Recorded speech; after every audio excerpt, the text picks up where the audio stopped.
What's good, everybody? Welcome to Back to the Block podcast with your host, Anthony Alston. I am super excited to start this series with you guys. It's been in the work for a while, and I know you guys are going to enjoy it. Here, we're going to be taking it back to the block where our story began. We're going to revisit feelings of uncertainty that we experienced when we lacked guidance, skills, and mentorship. Despite the challenges, minimal resources, and adversity that we faced, we had to start somewhere. The belief in ourselves was put to the test when people doubted our dreams, goals, and ambitions. We faced constant reminders that only a small percentage of athletes make it to the top, and now it's time to tell our stories and inspire the next generation. This podcast is for us. This is our platform. Let's take it back to the block. Joining us today is an NBA veteran, 12-year professional player and Colorado University alum Chris Copeland. Copeland's height, precision from three-point range, and versatility gave him the opportunity to compete all around the world, playing with and against a handful of NBA Hall of Famers.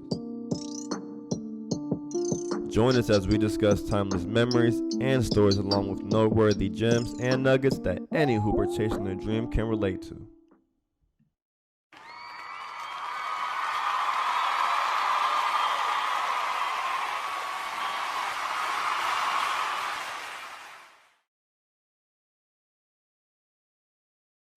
All right, man. Episode 2, Back to the Blocks, finally here, man. We got someone, the OG, man. He's been all around, man. Y'all heard it all in the intro, so we're gonna see about the work ethic and the mindset that propelled him to get to where he was. So let's welcome Chris, man. Chris Copeland, what's good, bro? What's happening, fam? Good to see you. Good to see you, man. I know you a busy guy. I've been trying to lock you in for a little minute, so we're gonna get right into it and just take it right back to the block. So your block is New Jersey. So talk a little bit about your upbringing. I know you had you're raised by a single mother and your big brother who played a big role in your life. So just kind of talk about that a little bit.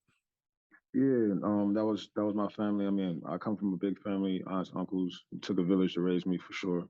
But you know, I credit the most my mother and my brother. My mother, she was out, you know, working constantly nonstop, to keep the lights on, keep food on the table. My brother was it was us two pretty much there. He was my day to day, so source for guidance, protection, whatever. You know what I mean? That was my father. So in essence, that's how I came up. And then he passed, and my mom had to do double duty, and she did more than that. So salute the moms. R.I.P. to big bro. Who put the basketball in your hands? When did you start hooping? My brother. As long as I can remember, I've only known basketball. You know what I mean? I really don't know life without basketball for real. Just kind of was the path, coming up in Jersey where I'm from. Very humble beginnings. That was always the ticket for me. I was always told this is how we elevate and we get to the next, to better places. You feel me? And Right. so for me, that was the goal, is to use basketball to be my ticket out, and it worked out. I heard that. So I know he passed when you were around 13, and like you mentioned, your mom had to do double duty. So I know that she quit her job and you moved to Virginia about the age of 15. So just talk about that sacrifice. So I know basketball is probably your outlet because you were going through so much, the new move, and so much has changed with life and the family. So just kind of talk about the move and just basketball and this new perspective you gained after an early death in your family, someone so close to you. Yeah, I got fortunate to go to Virginia, to be around the people I was able to be around. It wasn't a basketball move. We had family things we had to handle, and we left. Long story short, um, but mom's made so many sacrifices for me coming up, and um, I can't thank her enough, man. She did whatever it took, whether it be, um, you know, she spent just to make sure my mental was right. You know what I mean? She did everything in her power to make sure I had everything I needed to continue to grow and become what I needed to become. Nice. So the high school you went to, is that a did you end up going to a kind of basketball known high school? Although it wasn't a No, basketball move? no, it wasn't a. All right, well, all right. So it's kind of that's a kind of complicated answer. So we left. We left. Long story short, very very long story. But Uh-huh. long story short, we went to when we got to Richmond. I was staying with my uncle, and we didn't know where we were staying yet. Mm-hmm. And again, all I know is basketball. So you give me an hour of freedom, that's where I was going, especially at that time. And Facts. I went to go play at this court. Like, I think we drove to a few different spots, and we ended up at one. We seen a couple of guys playing, so I went to that one just trying to get a run. And one of the guys was like, "Yo, where you from?" And I'm Jersey, this, that, and the third. Like, oh, Mm-hmm. word. I said, "Yeah, I think I'm moving out here." And I wasn't even in the district where my uncle was at, and he went and told the coach, um, and the coach basically like before, shout out to Coach Coulter, that's my guy to this day. Heard. Um, he came out and like what I came out the next day and he talked to me and was like basically recruited me like, listen, all right, before y'all pick a place, y'all should pick a place like here. You know what I'm saying? And I wasn't anything yet, but I think he could see, I had the work ethic. Obviously had some size with me. And you know, he talked to my mother and basically recruited me to come to Hermitage and then the rest was history. And who are some like not gonna name a lot. I know wasn't there a couple guys that have went there that came out that went to Yeah, league from it there? was more football guys though. Oh, okay. Am I the only? Yeah, I think I'm the only Hermitage NBA guy, but we have football guys. Two of them I played with, Fontel Mines and Dwayne Brown. Okay. So, Dwayne Brown is all pro. Fontel's coaching at Virginia Tech now. Shit, that's that right. Yeah, he went to UVA. I think he's at Virginia Tech now. He just got no. He moved. All right, I think he's at Virginia Tech. Don't be Man, mad at you, me. you don't know where he at. Let me tell you, he's been everywhere. Incredible guy, incredible soul, incredible man. Both of those guys. Um, so yeah, I played with them in high school, so I didn't have any problem with physicality because they took care of everything for me. Had the big dogs there. Yeah, yeah, yeah. You know what I mean? I was good. I got to play my finesse game, and if anybody was too physical, they get a hard screen. Mm. So that's a couple notable guys you played with in the high school days. Yeah, You played with anyone notable in your AAU days? yeah. The biggest name, he probably don't remember, but shout out to Stat, Amari Stoudemire. I don't even think he remember this, but I like to tell a story. Like, Yeah, we all feel like we that, we really good and this, that, and the third. But I'm of sitting by course. Amari. It's one of the few times where I was just like, especially on the come up, I was like, I can't do that. I should probably sit right here. You know what I'm saying? Just watching him Yeah, play. If you remember Amari, his freshman, no, not freshman, rookie year, how he just came in, took the league by storm, was dunking on all these grown men at 19, this, that, and the third. I mean, you got to remember 6 months before that, he was in high school. yeah, that's Which is, crazy. you know what I'm saying? So, like, that's what I saw. I was like, what is that? You know what I mean? So, salute to Amari. But yeah, that was probably the most notable. I played, against guys, here and there, Mellow, everybody like coming up, but like, All right. stat, stats one in high school, I was like, what? That's a I never seen it like that before. Did you know, like you seen league, like you knew like it was a clear We all level? knew. Yeah. We all knew like that was, mind you, in Richmond, that was one of, like I said, I was really blessed to go to Richmond. Richmond is where I got exposed to pros.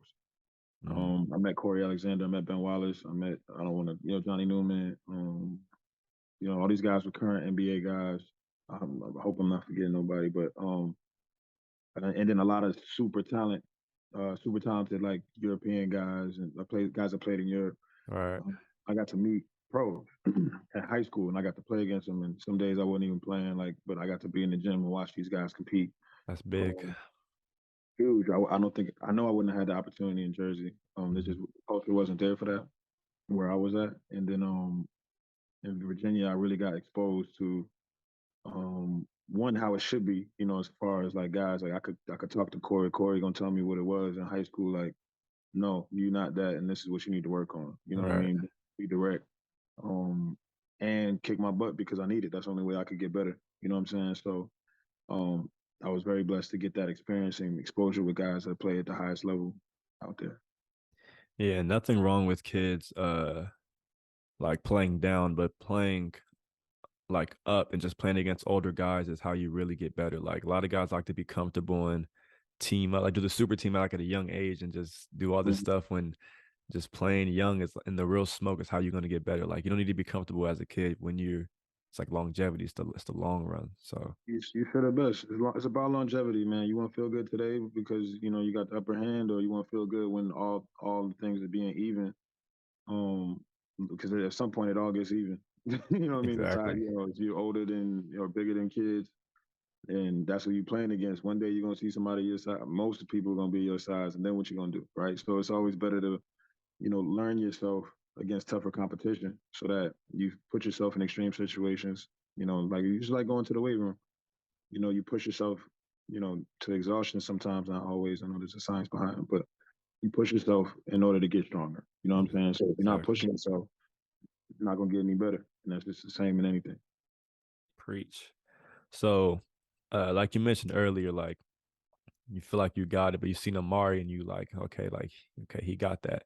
Mhm. What was the next step for you? Like you got in the lab, you just like you knew you needed to take it up a level. Like what was the next thing after that?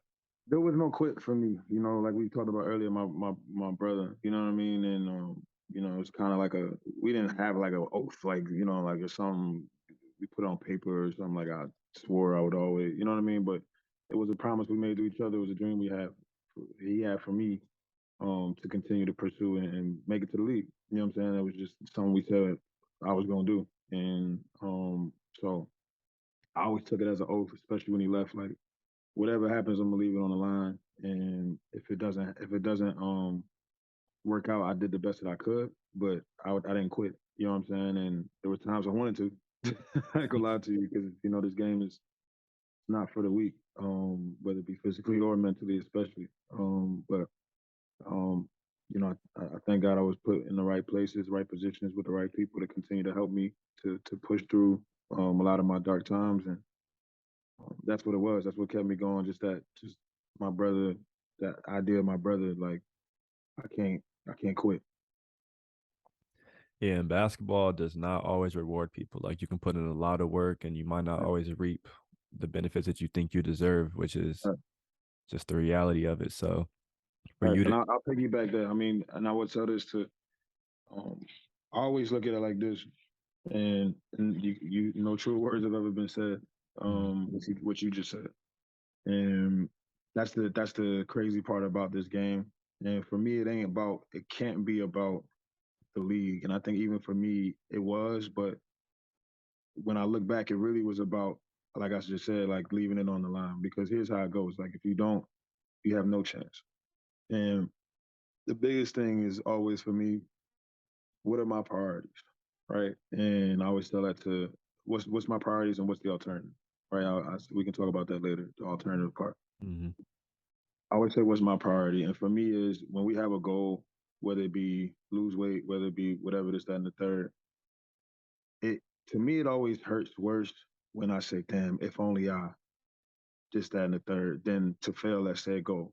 You know what I'm saying? Like, if you know you did everything in your power to reach that goal, um, I think it feels better later whether it makes it, whether you make it or not. In my opinion, because I just think, and I just think it comes down to what are our goals. You know what I'm saying? And do we want to go to the league or do we want to make money?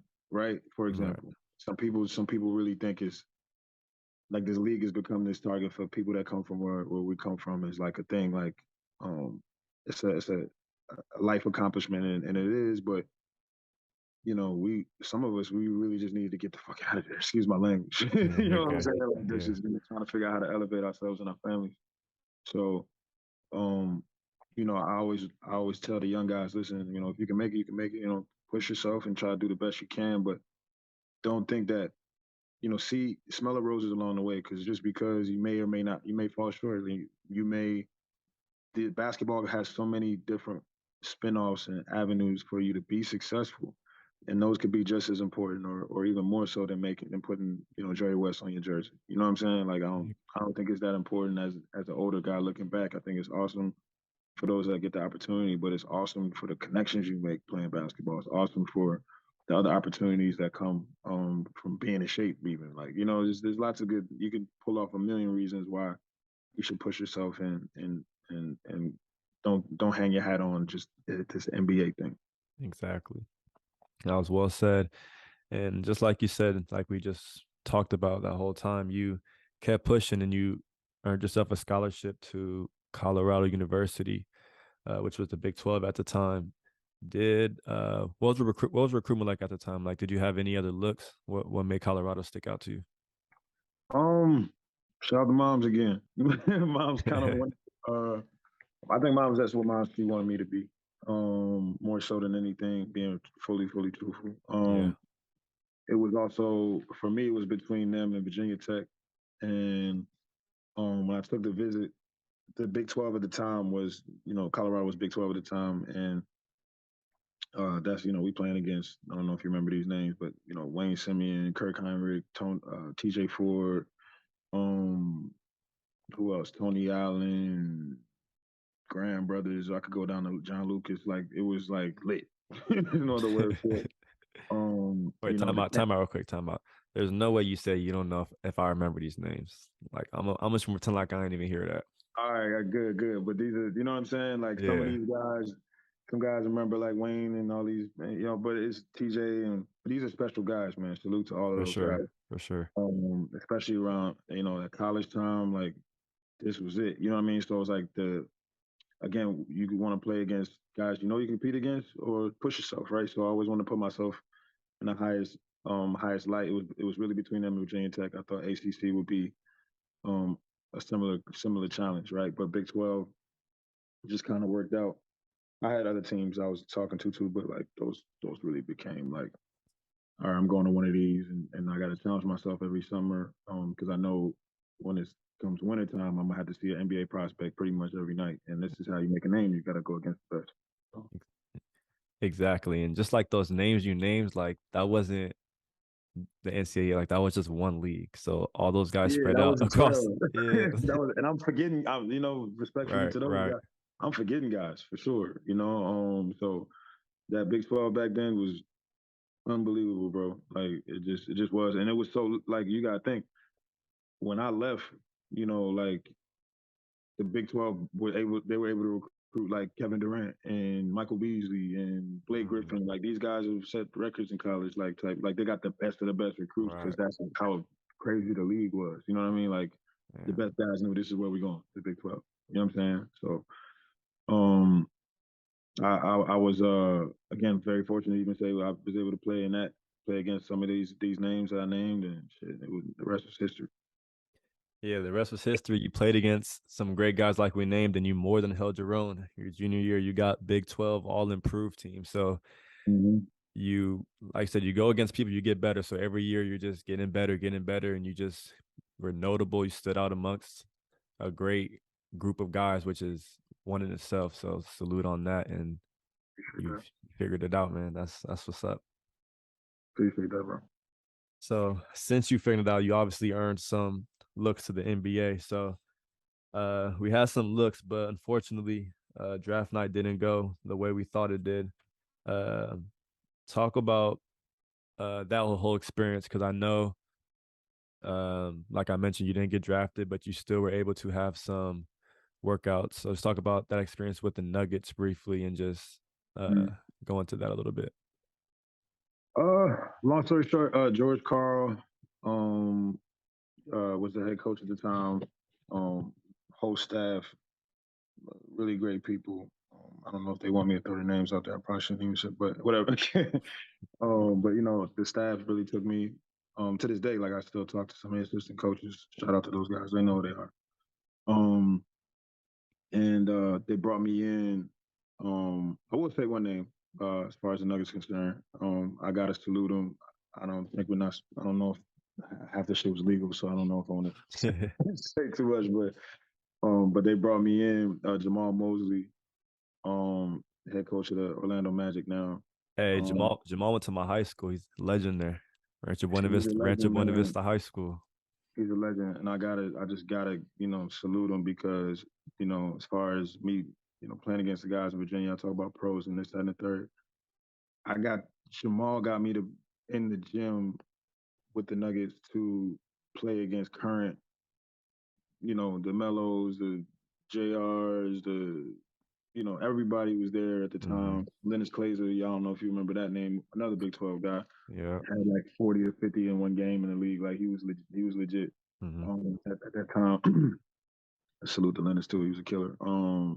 But Jamal brought me in to those workouts, and I got to really get a feel for like, can I do this? You know what I'm saying? Because everybody say like, oh yeah, I could. All right, bro, all right, Right. Yeah. come and do it. Right. So I got to see against the talent, for real every day. Can I do this every day? Can I consistently, compete?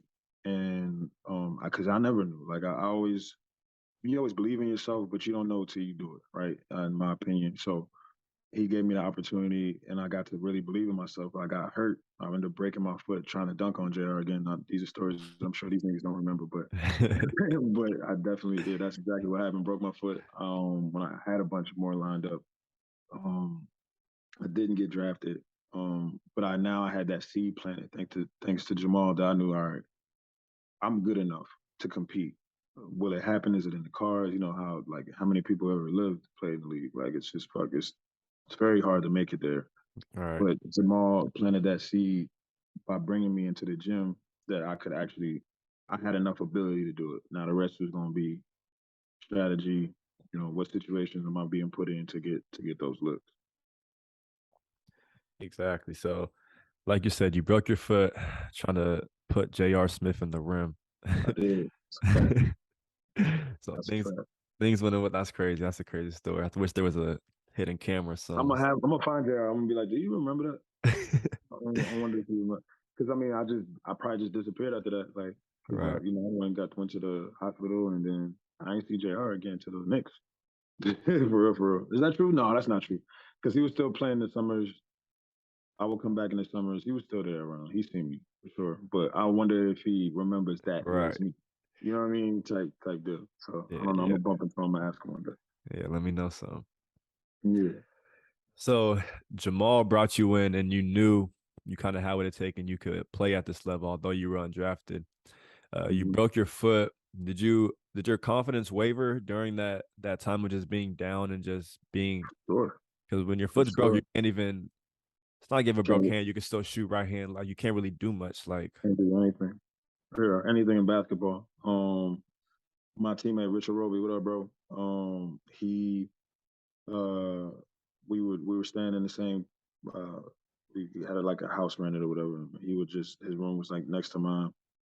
And he would just come in like, all right, let's bang out these push ups, let's do these sit ups. Like he would like kind of keep my head um, you know, it kept you forward. locked in. Yeah. Yeah, you know what I'm saying? Like and it gets dark. Like, damn, I'm a senior, never played not a senior, like I'm over. Like, Yeah. no more eligibility left.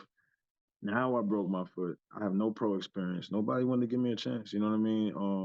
Or who's gonna give me a chance is what you're thinking. Like why? You know what I mean? I'm not a draft pick. I'm not all American. I'm none of these things. You know what I'm saying? So yeah, man, it gets fucking it's hard. But again, it comes back to like what we said earlier. It's just in my mind. I was like, we can't quit. Let's just see, let's give this the biggest shot and then let all the doors have to like literally close. Mm. And we had one door open and that turned into more. And that door opened because of the community. So community, people around you, that goes a long way. It's about who you know and being ready when your time is calling, things like that. So you had your roommate keeping you locked in during the time. Then your Mm-hmm. agent, he had a friend, but long story short, he bet on you. Like your confidence kind of wavered. You might have not thought you're ready or whatever it was, but he paid for your flight. He sent you out to the workout, to the tryout, and then your career propelled again from there. So sent you to Fort Worth, I believe it Literally is. just posted. I don't know how soon this is going, but literally just posted a picture of me. I just left Vegas and I just saw my agent. I just posted a picture of us two on my story. It won't be that long, but I that's the need guy. that. That's yeah. It's on. Yeah, you can look now. It should be. It should still be on there. I just posted it yesterday, but I just bumped into him. I ain't seen him for. It's still up. Yeah, it's still up there. La Familia. But So that's me and him, and I should make that like a real post, but I probably will. I just don't post on social media a lot. But anyway, so yeah, that's my guy. He bet on me when no one would bet on me. Um, literally fighting him on the phone. We fought over it. We always gonna fight. That's just kind of what we do. Cuss each other out. You need real people like that. You don't need, yes men and all this. I don't have those. And I don't want those. You know what I'm saying? And Hmm. my agent always, we fight.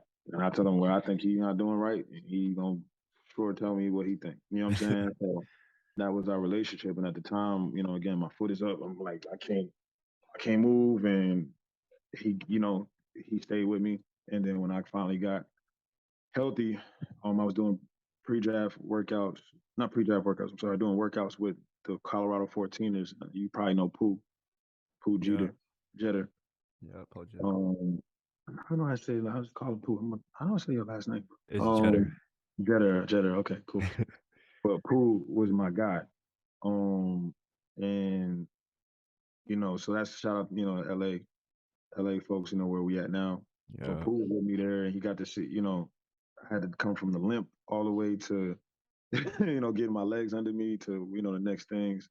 But when I started playing against these guys and um, there on his team, on Colorado 14ers, I felt like I was healthy. I'm talking to my agent. He got that tryout lined up, and we literally fighting about it. Like, bro, he's like, all right, we got to get you a flight out there. I was like, I was supposed to get the flight at first.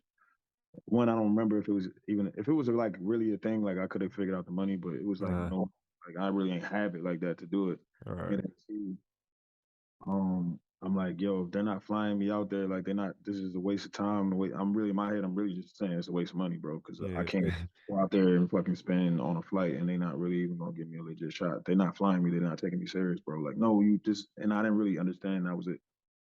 You know what I'm Hmm. saying? Like, we don't have other opportunities, bro. You gotta go take this one. Yeah. Retrospect, I can see that because I know the game. But you know, he said, "This is I'm booking the flight. You're going, and let's that's what it is." All right, fuck. And then went out there and shit. That was it. I made the team, and we crawled our way up there, but we got it done. So you played 1 year in the D League at the time. So it wasn't Mm, even the G League. It's way way more, before. yeah, it's way more advanced and well put together and well ran and things like that. Yeah, development is exactly what it was for the league itself. Like you could tell they were still figuring it out. Like, can we do this? I don't, you know what I mean? Like everything was. I mean, mind you, we're taking the bus everywhere. Like, which is not a big deal, but you gotta think with that schedule. These are some me as a youngin didn't matter, but there was a lot of grown men I played with. You know what I'm saying? Like your body don't work the same off the bus. You know what I'm saying? Off of Yeah. these crazy road trips, hours and hours on like it just don't work the same. You know what I'm saying? And obviously there's no budget. I remember I tell people like I think when the season was over, I think I had like 5,000. I'm not a spender. Like I'm really just not. It's never been that. Never been me. Hmm. I had like $5,000. I thought I was like doing it. Like, damn, I got some money. Like, shit was going. First, like two rent. I paid my rent for the summer, like just to make sure I was taken care of. And then, like, I don't know what I did. I got some groceries. I was like, shit, I got to figure this out. Had You to know get what I back mean? to So, it. yeah, you know what I mean? So, like, there was no money in the league. Like, guys would have to figure out the next thing as well. Like, some guys I know would do other things for money on the side, like whether it be get a job or whatever. You know what I mean? Which I respect. Um, so I'm glad to see where the league has come from since then, so that guys can actually focus on what they did to do. So from there, you went overseas where you crossed them waters. In the same season, your first season, you played in Spain and the Netherlands. Was there any culture shock, or what was just your first initial thought of just overseas basketball? Um, how do I say this? Literally, you know what I'm saying? Like that was like one of the first things you get off the plane. Like, how do I say milk? How do I Yeah, whatever, food, this, that, and the third, just regular life shit. How to say hello? How do I be respectful? You're in a whole nother world, and you want to make the right impression with. I always did. I always wanted to make the right impression with one of my teammates, my coaching staff, the fans, whoever was around me. I always wanted to be like a solid dude. You know of what I mean? I, course. I didn't want to be an asshole to nobody. So um, I always wanted to kind of immerse myself in the culture a bit. I didn't learn every language, but I did try to learn like key stuff so people knew, signs of respect, whether it be like Guten Morgan or, whatever, just to be respectful to people and they know, oh, Right. solid dude, whatever. So um that was the biggest thing was the culture shock and just trying to like get adjusted to all right, this is a whole nother world. Everybody does things different in every country. And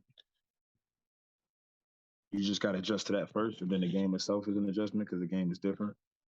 Um, it's the same, but there are differences. You know what I'm saying? Definitely. But so you get past that. I mean, for me, it was one of the best experiences I could possibly have is to be in Europe. I still have friends out there to this day. I still talk to daily. Um, and I wouldn't trade it for the world. To be honest with you, I'm kind of glad I didn't make it at first. I got that experience. Yeah, the way Europeans show love is just like almost undescribable. Like they're just so genuine and just like sincerely just care and want to like just help you and do stuff for you. It's like different. It's definitely a different energy. Yeah, I love it. Agreed. So, you've played in Spain, the Netherlands, Germany, Belgium, Turkey, and Spain again. Where would you say was your favorite place to play in? It could be in any Uh, aspect, food, fans, basketball, whatever. Spain, easily. My favorite city in the world is Barcelona. Okay. Life basketball for me overseas. My best playing experience was Germany. It felt like the show. I didn't play ACB Hmm. when I was my first year in Spain. I played ACB later, but my first year I was in second division Spain, which was cool. Like it was at that time, second division Spain was behind ACB was the second. Like it was better than the D League. It was Okay. Yeah. yeah. At that time I'm old now, so, right? But Yeah. but at that OG, time, OG. yeah, at that time, second division in Spain, it was very highly respected. Like again, like Serge Ibaka, for example, was in second division in Spain before he went straight to the league, Well, right? I didn't know that. Fact. So I was on the same team. That's another very, very long story. But You was on the same team as Surge? very, very long story. Yeah. What? But yes, yes. We didn't play together, but we were on the same team. There was like contractual issues, and it's Okay, part of why okay. part of me getting my butt kicked in the business of basketball overseas. I had to learn things. But Serge, an amazing dude. Shout out to Serge. Um, but yeah, so that's how good the league was. Again, they had Serge came straight from second division and went to the league. All right. So um, that being said, so yeah, so the culture and life in Spain, but Germany was like, um, now I got to see arenas. Now I got to see there's a little bit more of a show aspect to it. It felt like I was almost in the league, even though we still playing a couple of small gyms, but now even the smaller gyms are like stadiums, and it felt like, and they had an all-star game. It felt like I was in the show a bit. It felt good. So that was my best. Yeah, and that's uh ironic that like that's why Germany's your favorite because that was the same year you were the league's top scorer. So you were just living for the moment. Like you thrive in these environments. Yeah, I mean, because again, it always came down to I wanted to like, bro, and it's not for everybody. I'll be honest, like, but I always wanted to show that I could do this. You know what I'm saying? I had so much to prove. I always played with a chip on my shoulder. I always played like, and nobody ever picked me from being a kid. Even like I'm that kid. Like, they picked this guy, and you go to the park, whatever. I was always, not the top first guy to get picked, and it was always that would like frustrate me because I always believed where my future would lie, and even when it got dark, I was like, I know I could do this. You know what I'm saying? Yeah. I think I can. Little engine that could type stuff, and I think I could do this, and like it would be. So when I finally got them opportunities, and I would see a person, oh yeah, let's go, because it's like I love that competition. And so when I got in those big lights, and those big moments, it was like, all right, if I go through this person, I go through this person, I get the opportunity to get back home. So I felt like I was one step closer, and it got me that motivation every night.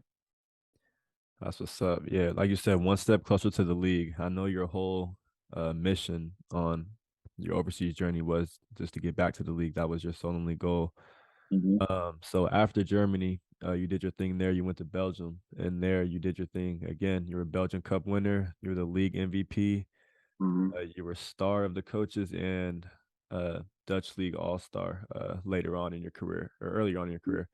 But Mm-hmm. what you did in Belgium was good enough to get you a look back in the league. So just talk about uh, that jump back to the league and the difference between overseas to the NBA and just your rookie year with the New York Knicks.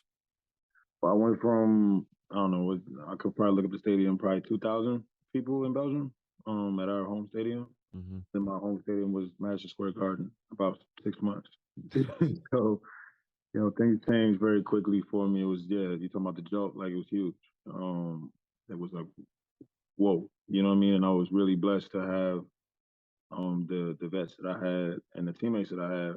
I remember there were moments, man. I'm telling you, like the light is different. I'll be trying to tell some of my young guys like that light is different. It takes you know I come from humble beginnings. I ain't never been all American. I ain't never had that type of attention. That type of I'm not. I'm being honest, bro. I'm not the cool kid. I'm just a nigga who figured it out. All right. And Yeah. so when I got there, I mean, I remember JR one play, like I had 30-point games in preseason and stuff. Like, but I remember one play, JR swung me the ball. No one probably knows this. He screamed, "Shoot it!" Like fuck. Like I think he could see it or feel it. Like I was new. Like I was still like, I'm like, come on, I'm at the guard. We got a game to win. Like it was kind of funny how it happened. Like literally, I forgot. Somebody was already hurt. They put Sheed in. I think he got ejected. I think that was a ball on live game, but we played Phoenix. And I remember like when he said my name, when coach said my name, I could have been eating popcorn and like spilled the popcorn all over my face. Like one of them type, I didn't have popcorn. You know what I'm saying? Like one of them type, Yeah. oh shit, like I'm supposed to play today? Oh yeah, I do have a jersey on. Like, you know what I mean? Like, okay, coach, let's go. I'm like, oh shit. So threw me out there. And I remember I jabbed. I think I swung the ball one time. And JR know me, like I ain't never been shy, like as far as catching the ball. You know what I mean? So I think I passed up one, and then the next time down, I was checking myself because there's certain moments where I was like, I know, like, what the fuck, we playing scared? What we doing? And I passed up the first shot. That's what they say: get your rhythm, get up and down, Right, man. right, right. So I swung the first joint, and then the next play down, like I was running the floor. He said, shoot it. Like he swung it to me, shoot the ball, coach. Like fuck, some shit like that. And I was like, all right, caught. I gave whoever was guarding me, I think it might have been Scola or some little jab and just said, fuck it. All right, you ain't gonna tell me twice. I let it fly. I thank God I hit that. And then, I scored like 9 in like 7 minutes. And I didn't play the rest of the game. But now, like, people talking like, who the fuck was that? Yeah. And I had a little buzz from preseason, so fans started rocking with me, and then I started earning a little bit more minutes. So that was fun. Little another JR story. He's been obviously a big part of this whole thing, I guess, more than I'd even realize. Now I'm looking back. Yeah, he was around. But yeah, Yeah, they shout out to JR. My God. but yeah, they was like, who is this special weapon? Like who's coming off the bench? X Factor. They know what was going on. Mm-hmm.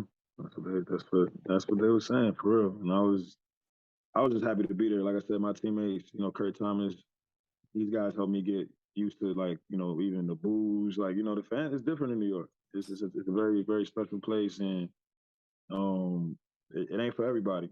I'll tell you that. So um, I was glad to be a part of it. Like, I'm from Jersey, so like that's who I came up watching. Starks, Ewan, Allen Houston, LJ, go down the list. My mace. Um, so like I was so hyped to be there that I was like looking around like, yo, I'm here. Like, let's watch this on TV. I've never been I didn't watch no Knicks game other than TV. All I'm right. in it.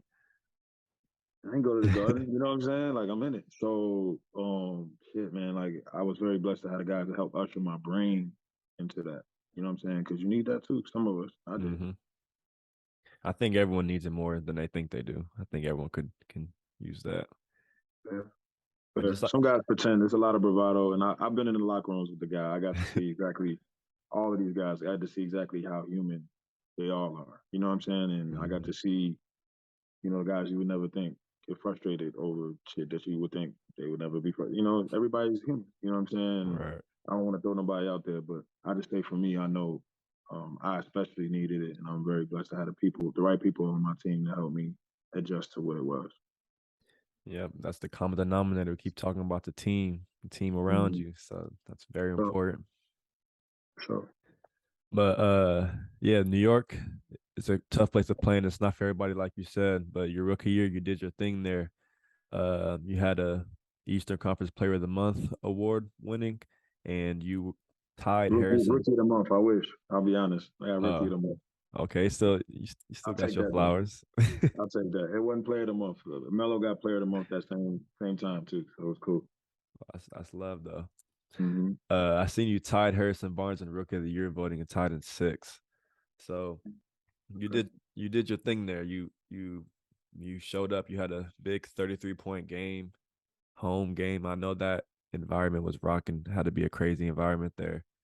And earlier you mentioned watching TV. I know when you broke your foot, you were watching Get Rich or Die Trying, watching 50 Cent, and I know you were mentioning how obviously he got shot in the mouth and that was his main thing, and he was trying to blow up and be a rapper so bad, and his everyone around him was getting money, they was rapping, they was getting to it, and he couldn't even talk. And that kind of um was you at that moment. You were laid up with a broken foot, everyone's hooping, you couldn't get your chance, kind of how 50 couldn't get his chance, and then you got back on your feet, you started hooping, then you playing for the Knicks, and courtside you got 50 at the game. Like that's got to be a It's like, and in my brain, I'm like, I promise you, I really be thinking about this story, and I'm like, it can't be this. Like in my brain, I'm like, am I putting these two separate stories together? Like, but the crazy part about that wasn't just 50. 50 was sitting next. So when I first, I gotta give you another story. So Tracy Morgan, was one of the coolest people I met when I first got there. Right, I got off. I mean, went to an EA Sports, I think, event, Mhm. and so I went in there, and Tracy Morgan was like, "Yo, I know you." I was like, "Oh shit." I tell this joke like I be thinking people would be mistaking me for at that time for like Waka or something like that, or they would make a joke about it, right? And I'd be like, "Fuck, he's about to roast me," like, or this is ugly, right? So he said, I said, "Nah, bro, you don't know me, bro, like, cause I ain't think, I just came out of summer league, but like, ain't nobody know what the fuck I was Yeah. doing." Ah, you was in Europe, right? Yeah, you just signed with the Knicks. I was like, "Oh yeah," he said, "See, I know you, right?" You know what I'm saying? I was like, "Oh shit, okay, yeah, what's up, bro? Nice to meet you." Da da da. I'm still like shocked that a guy like Yeah, of Tracy Morgan course. knows who the fuck I am. Like, who am I? That's cool. All right, shout out to the Knicks. So like, I check, we had a conversation, and one of the coolest things he said was, how deep he was really cool. He was like, you, he said, "Do you believe in dinosaurs?" I was like, "Yeah, I believe in dinosaurs." He was like, "You ever saw one?" I was like, "Nah." He was like, "Don't believe the hype." And like when they say good things about you, stay locked in. Don't believe the hype. They say bullshit about you, stay locked in. Don't believe the hype. These guys Mm. put on their shoes just like you do. You know what I mean? And like he was giving me real game. Like shit was dope. You know what I mean? He's Uh, preparing me for what it was to be in New York. You know what I'm saying? So that game you talking about with 50 Cent, 50 Cent was sitting next to Tracy, like next to him. Like mhm. I would be shocked if they. I'm not big enough for this to matter to them motherfuckers, but like Right. I would be shocked if they don't remember sitting next to each other and the rookie went off. I had 29 and a half. You know what I'm Mm. saying? And it was kind of crazy how it worked because watching these two niggas on the side, I didn't play. Like I played maybe a little bit in the first half, but like Jr. Melo wasn't playing and Jr. went down. And on that team, like I, I was the third best scorer in my opinion. You know what I'm saying? So like now them two Tough. are playing, and then it was all right. I had the ball in my hands. Like, oh shit. All right, fuck that. No one else is going. I'll shoot it. You know what I mean? So the whole second half, we got kind of cooked, but it was my moment. Like, oh, I can really do this, and it was in front of Tracy Morgan and 50 Cent, who meant so much, early on for me. So I can't make this shit up, bro. It's like it was crazy. Wow, that's God right there. That's crazy, bro.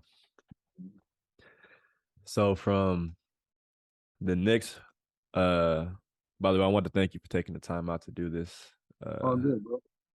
Much appreciated. I'm having it really exceeded any expectation I could have had. So I'm grateful for this.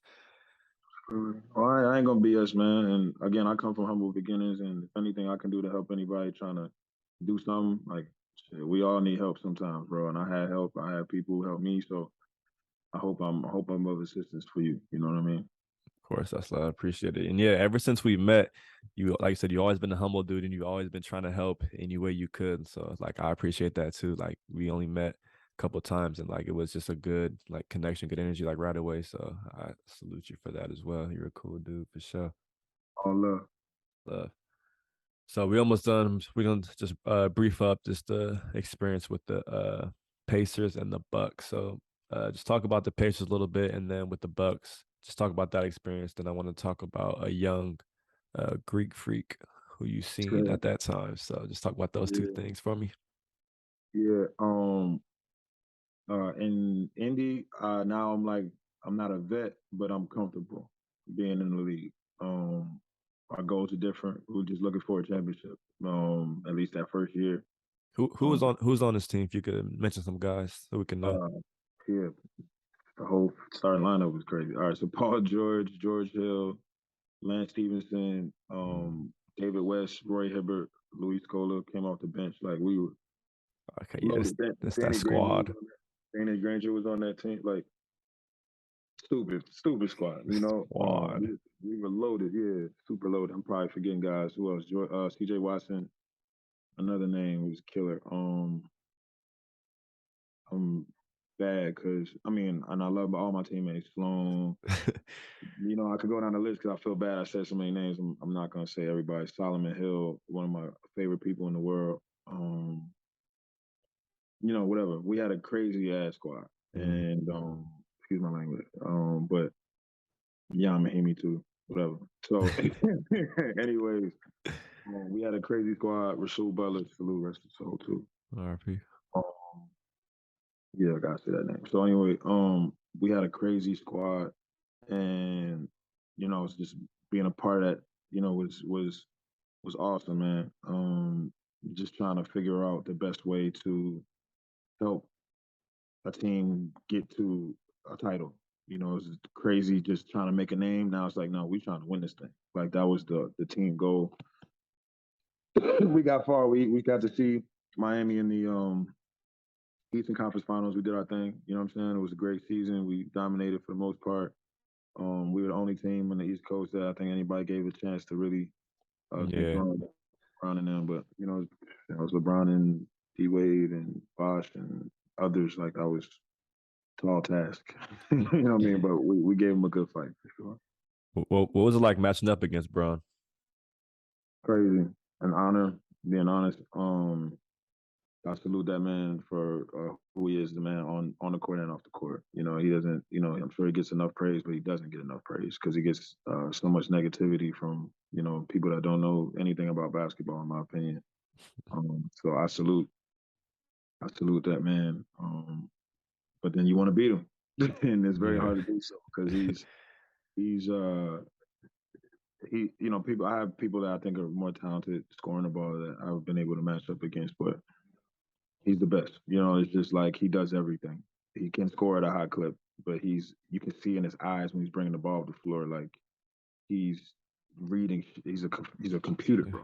You know, it's Wow. like you're like literally like, It's just what the calculating, like like yeah, what does he see behind me? Like, all right, you because I'm trying to win. Like I'm not just here with my man one on one. Like I'm right. trying to figure out what is he seeing. Like you know what I mean? And it's live, and he's moving really fast, and he's probably he's too whatever. He's strong as shit, Yeah. and jumps really high too. By the way, it's like what is this? So like that matchup is a special one, and again, I feel honored to be able to say I was able to compete head to head with him. Like I got to see everybody, but I know like that was a real legit matchup of mine that I'm honored to say I got on the floor in the light and got to get that fight a little bit.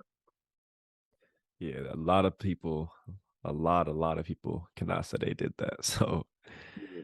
man, that's dope, man. That's a goatee. That's goat stuff. So from the Pacers, you went to the Bucks. You had seen a young Giannis on this team. Giannis Antetokounmpo. I don't know if I said that right. He's calling him Greek freak, but Man, that's really cool. yeah, Yeah, just talk about some of those glimpses. Was this like skinny? Was this skinny Giannis? this is baby Giannis. This is baby Giannis. But you can see, I can see. I was Mhm. telling all my guys, man. I told them years ago. I'm still saying it. And it's less taboo now. I said he can be the greatest player that ever lived. I said it like then, and people was like, "The fuck he talking?" Like he was not an all star. Like he was none of that yet. Right. I'm like, he can do it. And he's one of those that, because I remember I play with Melo, I play with PG. These guys are killers, real top of the league, whether you say what you Yeah. want about whatever. Them two, top of the league, Facts. period. Facts. Period. Um, Top level competition. I've seen him destroy everybody. And I went and saw this kid. I was like, no, this is different. This is different. Like I haven't seen this before. And it wasn't just the talent like that was obvious. It's his work ethic in his eyes. Like it was that type of like, oh, I understand it because I come from pain. He's like seen some shit in his life, and it means something to him to be great. You know what I'm saying? I'm like, he's not gonna stop. He's not one of those that's gonna be like, all right, I'm an all star, and it's like that's cool. You know, Right. he's got his personality, but he's a killer for Wow. sure. You know what I'm saying? And it's like he's. I was doing extra workouts. He was always there. He was always there. He's always in the gym, whether it be just him or him with his brothers, just working, like working, putting the time in. And I'm like, when you got guys that got that shit that you can't teach, that God given ability, Hmm. and they willing to put the work in, and it means something to them. They're not doing the wrong work, like they working hard. They pushing themselves. Like there's no way. I saw this coming, and I know there's more. There's more. Like there is what it is. There's definitely more because literally improves every year. Like he comes back with he added something. Like you can tell he works. Like he's great. Like MVP back to back, and then he comes back with something added. Like oh, he needs Mm-hmm. to do this, and he boom. I love how he does it too. Like I didn't even. I was just hitting my guy. I was hoping one of the assistant coaches is a friend. What up, Jay? And I checked in. I was just checking out. I thought he might be in Vegas, Hmm. and he's like, "No, I'm in Greece. I know if he's out there, Know he's like, know what we time it honest. is. Yeah, he is a shooter. Josh is a shooter. Pure Hmm. like we used to battle. Like we used to just games. It would help me keep my sword sharp. You know what I mean? Yeah. If he focusing with Giannis is gonna be shooting that ball even more so. You know what I'm saying? Like, and he's already obviously clearly improving every year on that. Right. And if he gets that jump shot, I don't care what nobody says. There's no one going to be better than him. No one. I can't imagine He's him because he be pulling it now, and it's like it's got better, but it's getting there. whatever. Yeah, But it's if not he, it's not there yet. And that's for sure. And that's the thing that Giannis knows, and he's gonna work on it. You know what I'm saying? That's the yeah. scary part. Like, it's not saying he's a complete player, Hmm. but he's working his butt off to get there. And he's 27. What Yeah, is he? he's 27? 27. Yeah, the mid he's kind of there already, but the three ball, like he be pulling it already, but It's not consistent yet, but that's yeah, what that comes with yeah. time, work. Hmm. You know what I'm saying? Nobody develops none of that. Ray Allen, JJ, Steph, none of these guys did that overnight, and Yeah. most of these guys been doing it their whole life. But again, he don't have to be JJ. He don't have to be Ray Allen. He don't have to like if he makes it if he's just dangerous. He don't have to be a sharpshooter. Like if he's just dangerous from out there, Yeah. what do you do? What do you do? You know what I'm saying? So he's on his way to being. I believe he's on his way to being dangerous from out there. Like you can't. I would think you do have to put a hand up now. Yeah. But you give him 2 more years of consistent. I'm not talking about next season. I'm saying like gradual improvement. Like 2 more years. By the time he's 30, look at what LeBron's doing now. LeBron wasn't no shooter, bro. Like, respect to LeBron, but like he wasn't that. Right. We used to shoot the ball, please. You know what I'm saying? Like I dare you to let him do that now. And to me, he just now started developing that jump shot in the last few years, three For years. sure. He added a Corver, he added these people that helped teach him technique, and Corver's a great guy for that. I had conversations with him, but he's worked on it, and that's the point. Is like these things take time sometimes, and I think Giannis will be a fully developed player by the time he's 30 something, which is when it counts. Yeah, man, it's gonna be a scary sight. I'm tuned in though. I love anyone that is a workaholic. They cool with me, so I can see it. He's So that. you He's cool. that. 100%. He gets all my respect.